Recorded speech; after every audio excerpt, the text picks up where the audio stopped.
right, so today we're here with Lou Cornicelli. He's the Wildlife Resource Manager here at the DNR, and he's in charge of the CWD response, a huge hot topic in the deer world here in Minnesota. We thought we'd sit down with him, talk about some of the action the DNR has taken, and then some of the lashback from the public we've heard. We kind of wanted to straighten out a few of the rumors going around and just get the facts right here from the DNR and just try to iron things out so people know what's going on and why they're doing what they're doing. So with no further ado, we'll introduce Lou Cornicelli here and talk a little bit about the CWD response and what you can expect here in Minnesota. Okay, first of all, there's 3 cases of CWD. There's been a third one last week. Is right, that rumor? This last true? week. Yep. And that is true. Okay. So we got 3 deer down in the Lanesboro area. How big is the area that the control zone? Yep. So what we typically do when we find a positive, and we did this in Pine Island back in 2010, we basically draw a circle around that positive and then try and bound that area by road. So that's roughly 300 square miles if you do pi r squared. So since we found 2 positives within a mile of each other, that makes the area just a little bit bigger. Plus southeastern Minnesota, if you're familiar with that area, there is no such thing as a straight road. So we have to bound it by good roads because we got to be able to enforce it. People need to know where it is. So that worked out to about a 370 square mile area.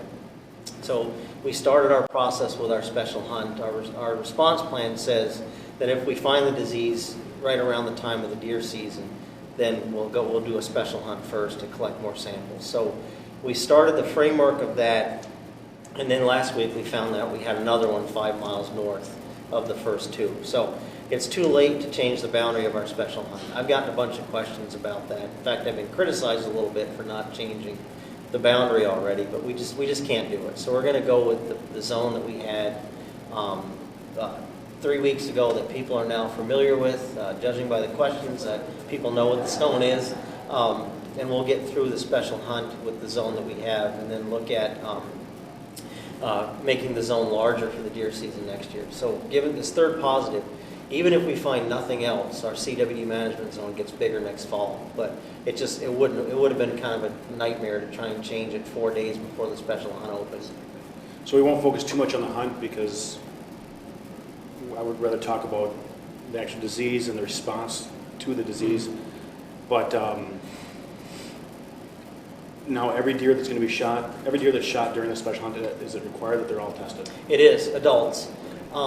So part of the thing with dealing with these wildlife diseases, there's 2 ways to look at it. One is finding the disease after it's been established or present for a long period of time. Think Wisconsin.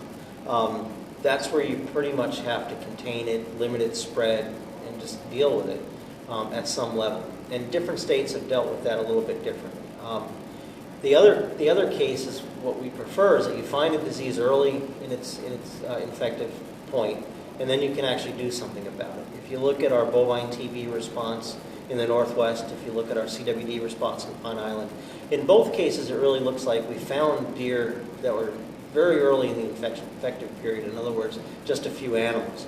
And that's when you can do something. And it's almost like human diseases. If you have an Ebola outbreak, if you don't wait to see how it's going to work out.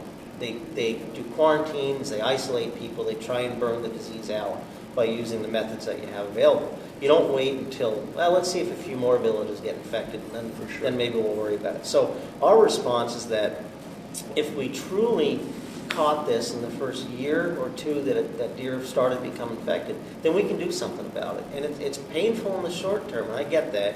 You know, having run the big game program for 10 or 11 years, I know what the concerns are. But the reality is the short-term issue of trying to eliminate a disease, as opposed to living with it for time immortal till the meteor hits. To me, it's a no-brainer, even though it's painful. Yeah. So now there's a ton of rumors. If you go online and look at the comments of any article or Facebook pages, I mean, you hear there's tons of rumors out there, and nobody really knows the facts.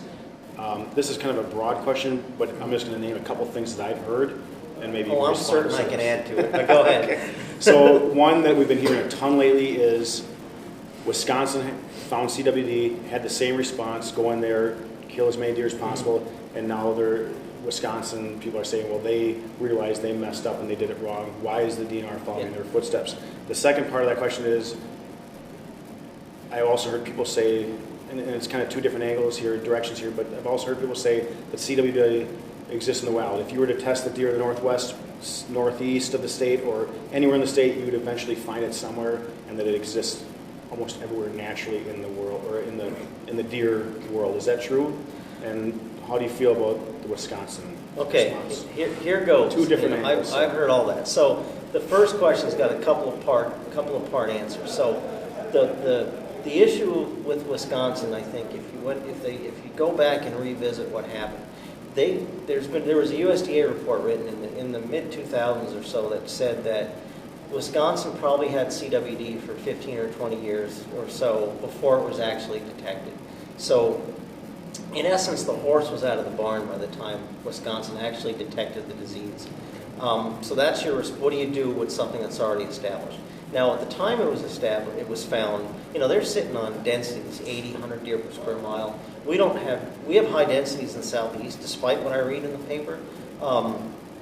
Probably the highest densities in the state are in southeastern Minnesota, specifically Houston and Winona counties. Eastern Fillmore is getting up there, so we've got a lot of deer. But we've never had Wisconsin densities. So you're trying to eliminate a disease at 3 to 4 times the number of deer that are on the landscape than what we have. And I think when they first got into it, they didn't realize that it was established already. So I think there were some issues there. Then they had their report that they should take a more passive approach to disease management. And now in some counties, half of their bucks are infected. So the passive approach is again goes back to my let's wait to see how many villages come down with Ebola before we do anything. So I think the passive approach is fairly well demonstrated doesn't work. On the flip side, if you look at Illinois, which also has an established disease, they do active sharpshooting, active deer reduction methods, active management for CWD, and their prevalence has stayed about 1-2%. So Illinois recognize, and nobody ever talks about Illinois, they just talk about Wisconsin. Illinois is dealing with lower deer densities, but an established infection that they're managing aggressively and keeping prevalence low and limiting spread to other places in the state. So with that question, it's different. It's not the same thing. It goes back to what I said before, that if you caught it on the front end, you can do something about it. But Wisconsin, it was established before it was ever found. The second question related to it's naturally occurring across the landscape. We've tested almost 50,000 deer across the state since 2002. Is there a CWD positive deer somewhere else in the state? Maybe, but we haven't seen anything to indicate that there is. We test suspect deer all the time. We test deer that don't look right. We do our routine CWD surveillance. So I think that saying that, well, it's somewhere else, so therefore just live with it, is a distraction from the real issue. I think that's not. That's just, again, that's we go back to coffee shops and bars where most rumors are started. So we don't believe that, and I don't think any other state would buy into that either. One more rumor. I love. We can do rumors. Let's do one more. I have one more rumor. So this is another thing I've heard. They say, you know what? The DNR is in a full panic right now. The deer densities, DPSM's getting high in southeast Minnesota, so they're panicking. They want to find a way to kill the deer herd off. So they went down there to do the CWD testing because they knew they would find it, and it would give them an excuse to kill the deer. DNR jobs program, one of my favorites. There's nothing any of us would like to do more than spend our holidays working on this issue. No, densities are high in the southeast, but we've also been raising densities in the southeast. The reality is the southeast is our high-risk area with its proximity to Wisconsin and Iowa. It's not the density thing. I've heard that that DNR brought CWD infected deer in from Wisconsin just to find the disease so we could lower deer densities. Why would we do that in one isolated area of the state? And it's not even our highest density area of the state. So, that stuff. I've heard all sorts of stuff. We're going to shoot deer from helicopters. This is a jobs program. We're getting a kickback from the insurance industry or the Farm Bureau for doing this. It's all nonsense. The reality is that those of us who work in these highly contentious, highly controversial wildlife health issues don't want to do this either. We'd much rather have had 3,000 negative samples and call ourselves good for this round. But the reality is we found it, and as an agency, as a state agency trusted with managing deer and other species for the benefit of the public for future generations, we're obligated to do something if we think that is going to benefit that resource in the future. Now, if we find out that we've got chronic waste and disease scattered around the southeast, well, then it goes into a management mode. It's more of a containment. And we're going to lower densities overall, limit spread, kind of like what Illinois does. But this aggressive, it's not a panic mode, but this aggressive action is done so we can get on top of this right away. Because the longer we sit and let it fester, the worse it gets over time. Can you foresee the future? Say we go down there, we have a special hunt, and no deer, which probably won't happen, but no deer come back positive. Can you look as far as the next fall to the? Yeah, I can. Yeah, so I think folks can read our Pine Island playbook on the website, and that's not what we'll do. We look at these disease events with CWD specifically as a 3-year project, because the time from the time of infection to the time of symptoms is 18 to 36 months in white-tailed deer. So what we want to do is go 3 years of no positive samples before we're confident that the disease has burned itself out, or there's so few deer that it's no longer an issue. But that the length of time between that infection and disease is so long that it is 3 years. So you're going to see a CWD management zone called 603, whatever size it is, for at least the next 3 deer seasons, depending on what we find. And it's our hope, maybe we'll find 1 or 2 during the special hunt and the line down shooting permits, and we'll never find another one. And we'll get criticized that we did all this work never to find another one. But the reality is that could also mean that we got on top of this right away, did the job that needed to be done. Therefore, there are no more, and that's a good thing. To me, not finding additional positives after a couple 3 years is a good thing. It doesn't mean that we overreacted.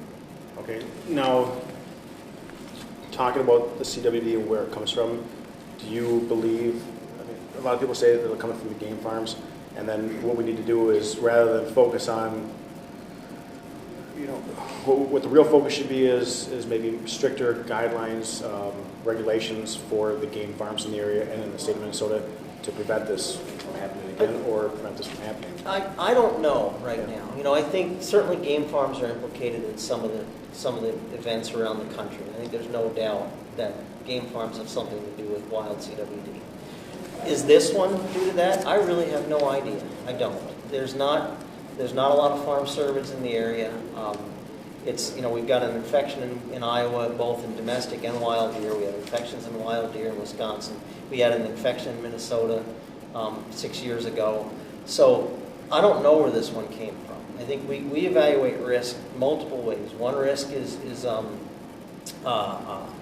game farms. Another risk is high deer densities. Another risk is naturally migrating yearling males from other states. Another risk is importing infected carcasses and dumping them on the landscape. So risk is there's all different elements of risk. Some are higher, some are lower. Deer feeding is an extreme risk. You have one infected deer that feeds on a common corn pile, and it'll infect countless other deer. So that's the recreational feeding part. So there's lots and lots of risk, of which game farms is some of it, but I just can't say that's what it was this time, and who knows. But they're also regulated as agricultural commodities by different agencies, so they don't fall under the department's purview. Gotcha. And then the flip side, say you find CWD and do nothing about it, what's the negative in that? Negative is we're likely going to look like the other states that have it established, that found it too late. And I think the thing that I struggle with explaining to people, and I think the thing that people struggle with understanding, is that we're not talking about EHD, epizootic hemorrhagic disease, that kind of burns through a deer population. It runs its course and it goes away. You may not see it again for 3 or 4 years, or it's just something that comes and goes. With CWD, it's a highly infectious prion that can't be killed by normal mechanisms. And what other states have seen, and what's happened in those states, is that if that disease gets established, then you have to live with it. And the problem is deer aren't dying, just picking it up and dying by the truckloads like they are with EHD. This is a long-term chronic disease. And some of the work in Wisconsin, in Colorado, Wyoming, that's had the longest history of this infection, they're just starting to see declines in deer populations as a result of the disease. And that's 40 years. Wisconsin, if you look at their prevalence maps or charts, their prevalence has done this. Yet they admit that at this point, they're not seeing a population response because of the disease, but they're tracking the prevalence up. So at some point, Wisconsin's going to see declines in deer numbers due to CWD. It's not going to be this year. It's not going to be next year. It might be 10 or 20 years. With us, we don't want to get into a situation where you have this slow boil of disease, and then all of a sudden it looks like that, and then in 40 or 50 years, two people who are not us are sitting here arguing about why the DNR didn't do something in the first place. So that's my spiel about short-term pain versus long-term gain. This isn't something that you measure on a daily basis, and move on. This is something. It's called chronic for a reason. And those population level impacts, I may never see, you may never see, but someone will see them, and that's the point about public trust in future generations. That's really hard to explain.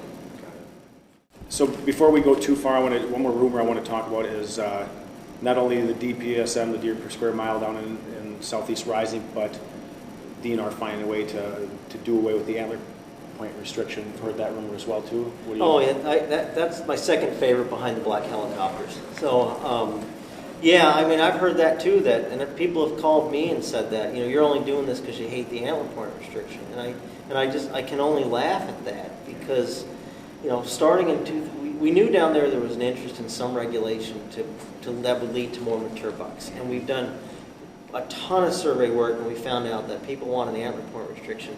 And myself and a couple other colleagues, we did that work. That was when if you go back and look at who was doing the public meetings on APRs, it was this guy. Yeah. And if you go back and look at who was getting beaten up at the legislature, it was still this guy. And so we, a lot of my PhD dissertation is largely on evaluating alternative regs. I've never said I want to do these, but we worked through a suite of regulations that ultimately the public would support, and that was the APR. So I was, in essence, the agency's champion for the antler point restriction, and they've worked wonderfully. I mean, there's no doubt. I mean, our support's much higher. They're working, and this, it kind of stinks we have to get rid of them because of the CWD in the zone, but the reality is the same guy who's now saying we're not doing them in 603 is the same guy that was out there talking about what they would do if we used them. So, that's, again, it's another black helicopter thing. So it's not, we're not doing this because we don't like APRs. So are there helicopters coming? Are there USDA shooters coming? Our helicopter's blue with yellow trim. There might be sharpshooters if we can't get the numbers of samples we need. So, but that's our last resort. We want to use hunters and landowners to help us solve this problem. We don't want to contract with the USDA, but we will if we have to. It's a carrot stick kind of thing. But I think we'll be okay with hunters and landowners. There's a ton of interest. We're getting a lot of calls. A lot of landowners are interested. I hear the same stuff. I mean, I've been doing this a long time, but and the stuff that makes the blogs are the ones who are against this kind of stuff. The ones who call us for information are the ones that you don't blog. And the calls that we're getting are far more supportive and want more information. How do I participate? People just say, and I work down in Chatfield again for like the 10th year this year, and almost to a person, they're like, oh God, I hope we won't find this, But so that people get it, nobody wants to find it, nobody wants to deal with it. But the reality is, it's the right thing to do for the long haul, and you just kind of deal with the stuff as they come up. But most of the folks who are getting with us are fine. And some of the questions are a little goofy, but most of the people are fine. So there you have it. There's some information on CWD. It's a big issue in here in Minnesota. The DNR is working hard to resolve it. Maybe today in this interview we dissolved some of the rumors, got you some information about the disease, the long-term effects, and it kind of gives you an idea of the plan behind the response to the disease. So a ton of information out there. I'm sure you can call down the DNR, get a hold of Lou, or you can check the website. There's tons of information out there. They're publishing as much. Yeah, check our website, mndnr.gov/CWD. We're putting as much as we can, as quickly as we can, but folks also need to understand that this stuff's evolving through the moment. So we're getting it up as quickly as we can. Be a little patient. We just finished We just finished our aerial survey just before Christmas, and people are already wanting to know how many, what's the estimate. It takes some time to do that, so we'll get that up. And so it just be a little patient, understand that this stuff is changing on a daily basis, and keep checking back on our website for more info.